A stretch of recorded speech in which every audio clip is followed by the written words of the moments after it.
Hello, family. Welcome to Victory TV. Today is Wednesday. I believe it's the 18th. And it is a beautiful day here at the end of the day. And this is Mr. E. Just wanted to come before you to share with you some nuggets, possibly that the Creator is going to give me today based on the things that have happened today. And hopefully there'll be good nuggets that you can use. I always depend on the Creator to give me something worthy of speaking about. Well, where will I start? Well, number one, I just got back and I came in and I went around and looked at my garden. And I realized they need some attention, and we have to make sure that we have a schedule.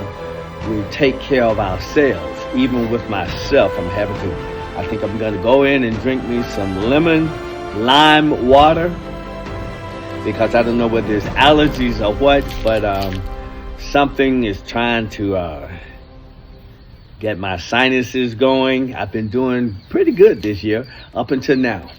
And I'm hoping that I can get this under control just by drinking good lemon water. Lime water, that's what I'm drinking right now. And it kind of helps me to keep things under control. But a lot of times I get dehydrated. And when you're dehydrated, you're not drinking enough water.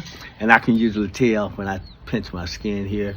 And if I'm not drinking enough water, it won't contract back the way it needs to when I was a lot younger. So we need to remember to drink water to stay hydrated.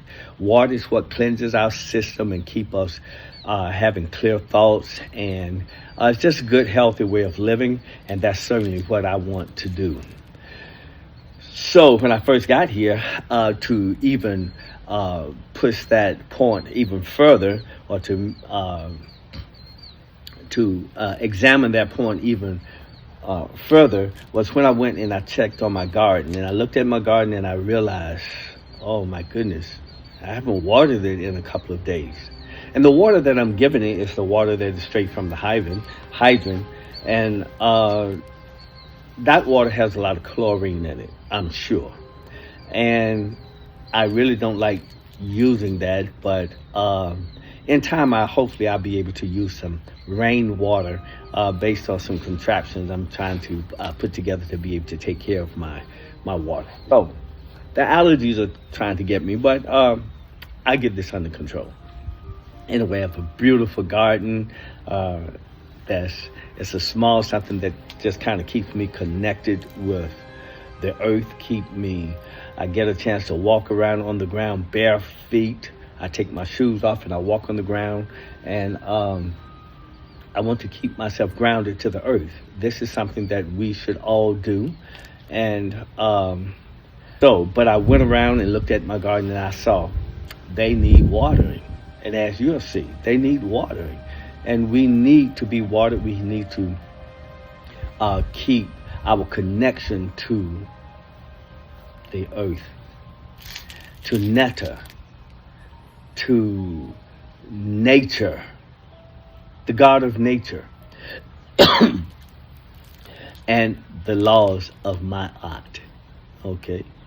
So with that, as soon as I finish this video, I'm going to go and change clothing and get barefoot. And I'm going to go out here and take care of my plants, because they need the water just like I need it. Because if you're not, then you start developing symptoms that's not good for us, and just like not good for the plants. I just looked at the plants and I realized some of them aren't as green as they should be, which means that they're not getting some of the nutrients that they need. Okay, so as a overseer, husbandry, the husband of the plant, the one that takes care of the plants and what have you, I've got to get on top of that. Okay, that's almost a message right there within itself, taking care of these things. Where at the end of the day at school today, I got a chance. The students were actually doing their that yearly test that they do. I think they call it CCAP or something like that. I think when we was coming through, it was when I was a youngster. Maybe it was the SAT or ACT test or whatever to determine where the students are. And so by me being a substitute teacher, and we were just in another room today, and I had the opportunity to talk to some students and work with them afterward, after they had taken the test during the day, and talk with them. But I became more convicted of how I need to spend my time. You know, we need to take heed and be responsible for the way that we spend time. And even when I went to another school the other day, where I teach theater and acting or what have you, and we lost a lot of students. And the first thing came to my mind, get out, go.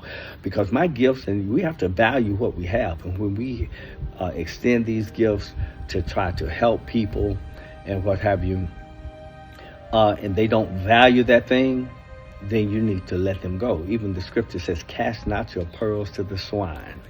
And so we got rid of a lot of students because I don't beg them to get this. If they can't see that this is a blessing to come to their school, and that I'm a blessing when I come to them, to bring my gifts and talents there to the students and what have you, even if it's the students. And the adults understand that pretty much so.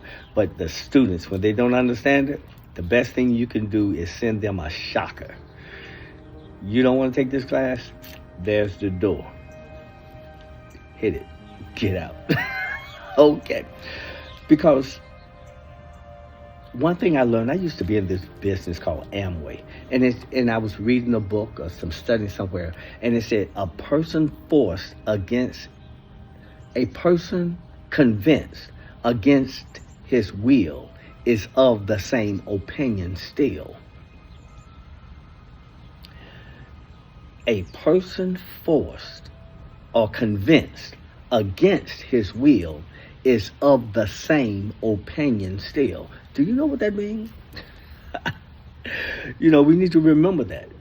We need to remember that. Now, sometimes we have to be a little lenient with students, but when they get to the age to where they understand, because children can be very manipulative. They understand. You know, I think I can remember when I had that little big head, and my teacher had to kind of pull this rank on me to get me to understand, you ain't all of that. You know, a lot of times we tell our students how great they are, and they get the big head. You know, you tell them, oh, I really see this in you. I see that. Next thing you know, the next time you come together with them, they'll be telling you what they're going to do and what they're not going to do. Just because they think that they're all that. And they don't realize you're just trying to motivate them. You got, hey, whatever you go for in life, if it's worthy of having, you're going to have to do some work, baby. You should. At least that's the mindset we should teach them. That everything that comes to you isn't supposed to be easy. Anything worth having, you value it more when you've had to work to get it. So that happened the day before at a different school. And I was at a school today, and I saw the same thing happening. And I realized I've been really pouring into the students, just pouring and pouring and pouring. And you realize, and I finally realized, this student doesn't value what I'm trying to give to them the way I'd value. And I don't expect them to, but to a certain degree, you need to hold them accountable for the amount of knowledge that they may have and experience that they may have. And sometimes you have to just shake them to wake them up. And so I said, you go back to the class. You don't want what I have in this class enough for me to want to give it to you. So I send his tail back to class. His eyes got this big. It was like, it's like, you're saying that you're saying that you want to be a part of this, let's say, mentoring group, but then you don't want to be disciplined. And if you don't want to be disciplined, I'm the type, you don't want it bad enough. You don't want it bad enough. And sometimes they just want more attention, but you might be doing more harm to give them that more attention that they are demanding. So you have to kind of cut the legs from under them for a minute. Hey, you go back. You go. And wait on them to come back. And I think when they come back, they have a better attitude if they come back. But if they really realize this is not what they want, I want them to realize that and don't waste my time, because my time is valuable too. And I think God looks at us the same way. You know, you want to be a servant, then you show that you want to be a student, that you want to be a student, that you want to learn, that you want to gain what they have. And if what they have is not what you want, then they shouldn't be under your tutelage. They should not be under your tutelage. And I'm not here to, at this point in my life, I'm not here to be the student under anyone unless it's something that they have that I want. Then I know how to be a student and to submit myself under their authorities. I know how to do that. But for the things that I am teaching, when I go into a school, I'm not there to be taught by a student. I'm not really being taught. I'm not there to be taught by the adults either. I come there with what I bring, the gift that I bring to your school and to your students. And I realize that, and I walk in that. And when we realize that we're good at what we do and that you value what you do, remember, cast not your pearls to the swine. Cast not your pearls to the swine. Because a swine does not know what to do with a pair of pearls. He doesn't know. All he's going to do is chew on it, spit on it, roll it over in the mud and what have you. And when he gives it back to you, you won't even want it. You got to go and clean it all up again. Do not cast your pearls to the swine. And I hope you remember, a swine is a pig. It's a pig. He's just a pig. And so you need to be able to determine which students are worthy of your time and your efforts. So, with that said, I think I'm going to let that be a message for today. Cast not your pearls to the swine. Value those things that God has invested in you. And you know, I teach from my experiences. I was reading somewhere today where it said, your experience is the best knowledge you can have. So, when I teach from my experiences, from what I know, not what I believe and what I think, what I know. And when you've done the experiment and you've got the evidence, you know, and you have to be able to look at that situation and be able to determine whether the outcomes of that experiment is valid. Okay, so we as adults, we need to remember this. Parents, you need to remember this. Teachers, we need to remember this, so that we can improve our culture, so that we can improve our families, our students, our children, so that we can improve and become excellent in everything, even as our Father in heaven is. It's a goal for us, but it's an existence of who God is. He is excellent. He does not make mistakes. He does not make mistakes. And a lot of times I use the term God. I'm using that term God in order to relate to you. But even I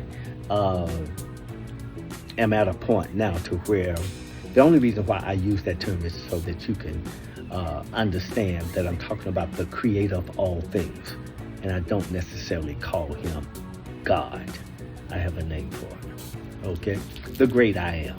So, with that said, at this point, with everything that I've given you today and the little time that we've had out here, the little nugget that you get today is to cast not your pearls to the swine. And in you doing that, I'm going to grant you peace.